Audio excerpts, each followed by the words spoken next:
వస్తాయని చెప్తున్నారు కదా, మరి ఏమైనా అరిష్టం జరిగే అవకాశం ఉందా? ఏం చెప్తారు దీని గురించి? ప్రకృతి వైపరీత్యాలకి చాలా ఆస్కారం ఎక్కువ ఉంది. ఎందుకంటే ఈ అమావాస్య ప్రభావం అనేది ఈ రవిచంద్రులు కలయిక వచ్చినప్పుడల్లా కూడా, నిన్న మొన్న సంఘటనలు కూడా మనం చూసాం, చాలా చోట్ల భూకంపాలు వచ్చాయి. ముందర కూడా మరి ఈ జలరాశిలో జరుగుతోంది. మీనరాశి పూర్ణ జలరాశి కాబట్టి మరి కాలాతీతమైన వానలు కూడా కురుస్తాయి, ఆమ్ల వర్షాలు కూడా కురుస్తూ ఉంటాయి. వాతావరణ పొల్యూషన్, కాలుష్యం అంటున్నాం కదా, అనేక ప్రాంతాల్లో అలాంటి పరిస్థితులు, ఒళ్ళు జలధరించే ఇలాంటి పరిస్థితులు ఏర్పడిపోతున్నాయి.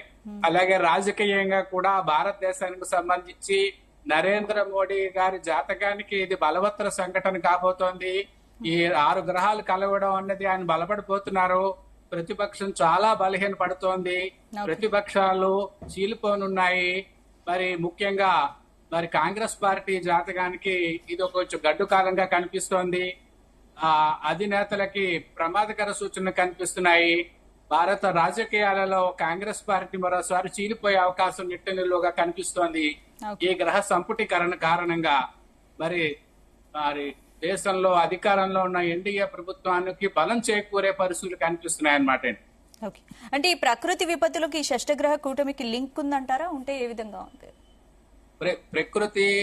ప్రకృతికి సంబంధించి జలము, అలాగే భూమి, ఆకాశము, విమానాలు సంబంధించిన ప్రమాదాలు అధికంగా జరగడం, అలాగే భూకంపాలు, కాలాతీత వానలు కురిసే అవకాశాలు మెండుగా కనిపిస్తున్నాయి.